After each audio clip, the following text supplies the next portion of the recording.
Bienvenue au principe de base d'installation de carreaux. L'objectif de cette vidéo est de vous présenter les compréhensions fondamentales de l'installation de carreaux. Le type de pierre ou de carreau dicte la catégorie de ciment-colle à utiliser ainsi que le type d'outils et les méthodes d'application.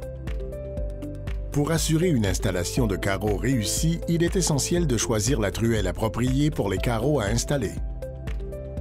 Par exemple, une truelle à encoche en V de 5 par 4 mm est idéale pour les petits carreaux comme les mosaïques, alors qu'une truelle à encoche carrée de 6 par 6 par 6 mm ou de 6 par 10 par 6 mm est préférable pour les carreaux plus grands tels que les carreaux Subway de 100 par 200 mm ou de porcelaine de 150 par 150 mm.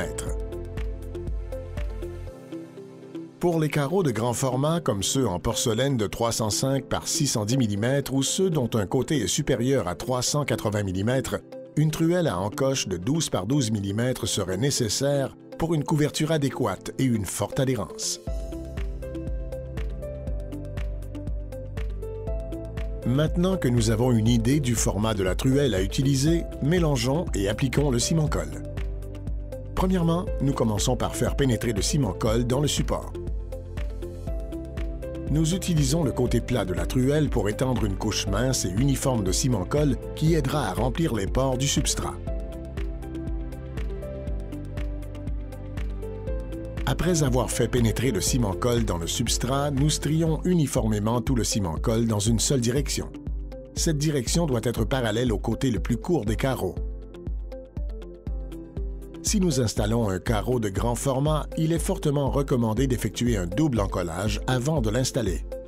Le double encollage aide à combler les pores et les cavités au dos du carreau, ce qui améliore la couverture et empêche la formation de points creux ou de bulles d'air.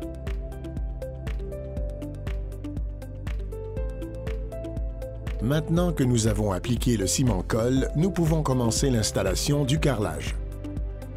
Pour installer votre carreau, appuyez fermement dessus, tout en faisant un mouvement de va-et-vient perpendiculairement à la direction des stries de ciment-colle.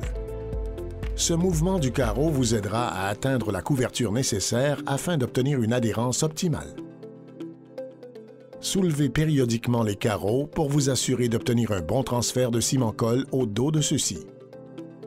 La couverture minimale requise dans les espaces intérieurs secs est de 80% et de 95% pour les installations dans les endroits humides comme une douche ou des installations extérieures.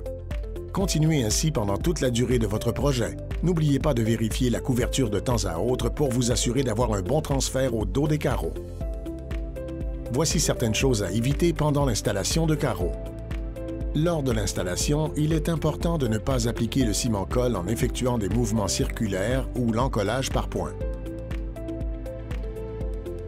Cela créerait des vides entre le carreau et le substrat, ce qui affaiblirait le carreau à ces endroits et le rendrait vulnérable au bris. Lors de l'installation de carreaux, vous devez faire attention à la balèvre. Pour réussir l'installation, il est important que tous les carreaux soient de niveau. Contrôler la balèvre peut être difficile pour les installateurs inexpérimentés. Toutefois, il existe des outils pour contrôler la balèvre comme des systèmes de nivellement. Utilisez ces outils pour vous assurer que tous vos carreaux soient de niveau pour un résultat professionnel. Vous connaissez maintenant les bases pour une installation de carreaux réussie. Joignez-vous à nous sur les médias sociaux ainsi que sur notre site web et communiquez avec nous pour toute question sur les produits MAPI.